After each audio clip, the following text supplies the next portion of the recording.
A 2022 scoping review by Wasant Stigter and colleagues mapped out a quiet administrative crisis happening across our education system.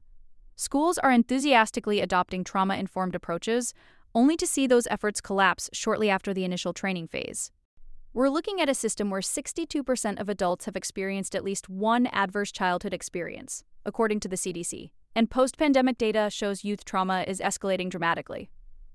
Today, we're examining the gap between trauma-informed policy and actual practice, a dynamic that researchers now call the sticker phenomenon. We need to unpack why so many well-intentioned initiatives devolve into surface-level compliance, and what structural changes are required to build systems that actually support students.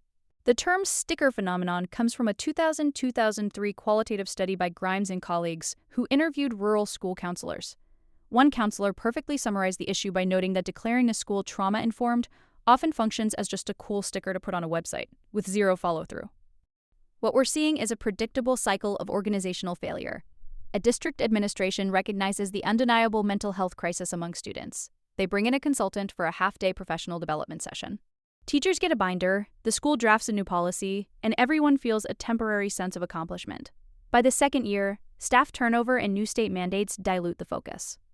By year 3, the initiative is completely abandoned, leaving behind only the superficial vocabulary of trauma-informed care without any of the structural mechanisms needed to execute it. That cycle of abandonment seems inevitable when we look at the raw data surrounding student needs. The CDC recently released data showing that nearly 3 in 5 teenage girls felt persistently sad or hopeless, a massive increase over the past decade. If the need is that severe, we have to question why the structural mechanisms fail so consistently. It's easy to blame administrative apathy, but there are deeper operational barriers preventing schools from moving beyond that initial professional development day. The operational barriers are massive, and they occur across 3 distinct levels of implementation failure. First, individual-only implementation. A single school counselor or dedicated teacher receives specialized training. They try to change the culture of their classroom or office, but because the broader system remains punitive, that individual quickly burns out. Second, surface compliance. This is where the entire staff attends the training, and the school hangs posters about emotional regulation, but the actual discipline matrices remain identical. A student experiencing a trauma response is still suspended for willful defiance. Third, abandoned implementation. A 2020 systematic review by Avery and colleagues found this is the trajectory for the vast majority of these initiatives. The root cause is almost always a failure to alter the collective exterior of the school, meaning the budget, the staffing ratios, and the actual disciplinary policies. Let's dig into that collective exterior, specifically resource allocation. The national average counselor-to-student ratio is 388 to 1, while the American School Counselor Association recommends 250 to 1. The National Education Association reports that 17% of American high schools have no counselor at all. It seems entirely unreasonable to expect a systemic, trauma-informed transformation in a building that doesn't even employ a mental health professional. Are we simply demanding that over-leveraged teachers absorb the responsibilities of clinical social workers? The research shows the fatal consequences of that approach. A 2024 study by Goldstein and Chokshi found that effective trauma-informed implementation requires measuring both reach and cost. We cannot expect educators to function as frontline trauma specialists without adequate clinical support. This is an administrative failure. Furthermore, rural schools face a compounded version of this crisis. Franklin's 2021 research in The Rural Educator highlights that rural school issues are frequently ignored in favor of urban-centric debates. Rural counselors often serve multiple schools, separated by vast geographic distances, operating in communities with high rates of adverse childhood experiences, but virtually no external mental health infrastructure. The system demands that these isolated professionals act as the sole structural support for hundreds of traumatized students. But here's the challenge. Even proximity to resources doesn't automatically equate to better implementation. Even in well-resourced districts, there's a distinct gap in professional readiness. A 2022 study by Wells in Professional School Counseling found that while counselors recognize the importance of trauma-informed care, their actual training often lags far behind. If the designated experts in the building feel unprepared, how can we expect the broader teaching staff to execute these complex psychological interventions? We can't, which is why the one-time training model is practically useless. A 2020 study using the Attitudes Related to Trauma-Informed Care scale surveyed practicing school counselors. Almost 40% had received zero trauma-informed training. Of those who were trained, less than 30% received it during their master's program. We have an entire workforce of educators and counselors operating on instinct rather than evidence-based frameworks. This is why the HEARTS program out of the University of California, San Francisco is such a vital case study. HEARTS stands for Healthy Environments in Response to Trauma in Schools, and they approach trauma as a serious public health issue requiring systemic change. They don't just give a lecture and leave. They embed consultants directly into the school to provide ongoing coaching and capacity building over a 3 to 5 year period. They integrate trauma-sensitive practices into the actual disciplinary procedures, replacing punitive suspensions with restorative practices. The timeline is the critical variable here. A 3 to 5 year organizational transformation process represents a massive departure from the standard educational funding cycle, which often operates on single-year grants. Looking at the data from the HEARTS program evaluation in the San Francisco Unified School District, the outcomes are staggering: an 87% decrease in total behavioral incidents and a 95% reduction in suspension rates. But achieving those numbers requires administrators to commit to a multi-year budget and fundamentally restructure their disciplinary philosophy. So how do you convince a school board facing immediate pressure to raise standardized test scores to invest 5 years in an initiative that doesn't look like traditional academic intervention? You convince them by demonstrating that trauma directly suppresses academic achievement.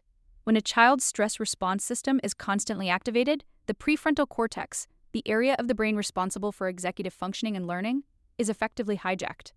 The CDC explicitly noted in their youth risk reports that school-based interventions can make a profound difference with a relatively small infusion of support, but that support must be structural. To build organizational will, administrators must utilize implementation science frameworks. A 2024 paper by Mullen, Sharkey, and Barnett in Frontiers in Education applied the consolidated framework for implementation research to trauma-informed schools. They emphasized conducting a rigorous pre-implementation readiness assessment. Before a district spends a single dollar on training, they must evaluate their inner setting, meaning their school culture and leadership readiness. If the leadership isn't willing to adjust the master schedule to allow for teacher consultation time, the initiative will fail.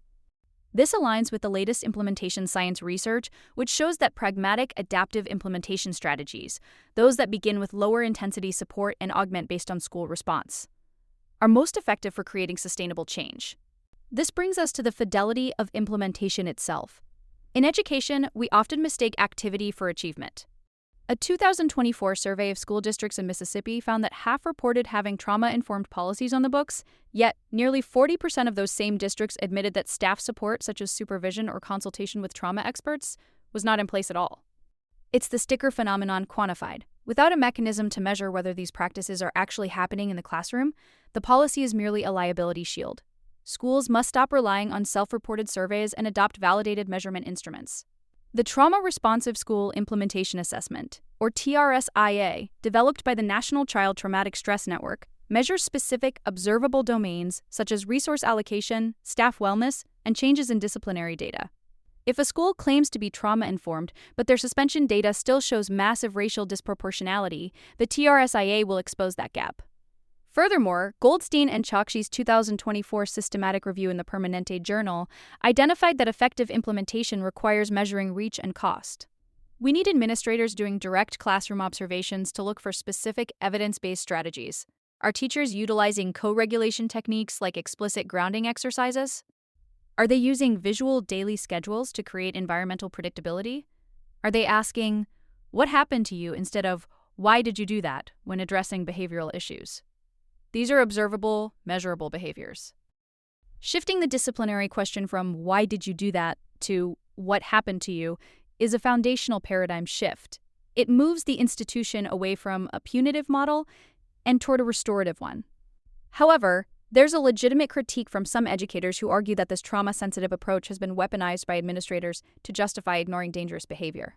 The argument is that by eliminating traditional consequences without fully funding the necessary mental health supports, schools are just creating chaotic environments. If a district mandates the removal of suspensions but fails to provide the embedded clinicians required by a model like HEARTS, they're just abandoning both the traumatized student and the classroom teacher. This is the most dangerous manifestation of the policy-practice chasm. Stripping away traditional discipline without installing a multi-tiered system of therapeutic support isn't trauma-informed care. It's structural neglect. The Hartz model succeeded precisely because they didn't just ban suspensions, they replaced them with intensive, ongoing capacity building. Tier 3 interventions require actual clinicians providing targeted therapy. If a state legislature mandates trauma-informed policies, but doesn't appropriate the funds to fix the 388-to-1 counselor ratio, they're setting schools up for chaos. True systemic solutions require utilizing federal funding, like the Bipartisan Safer Communities Act, to build physical mental health infrastructure.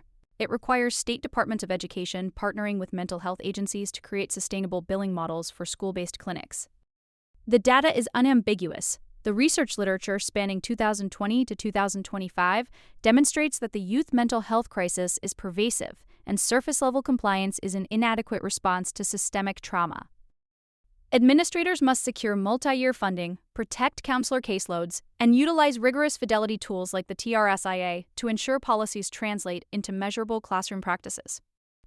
The interventions exist and the frameworks are validated. The remaining variable is the courage of educational leadership to commit to a 5-year systemic overhaul, rather than settling for a public relations victory.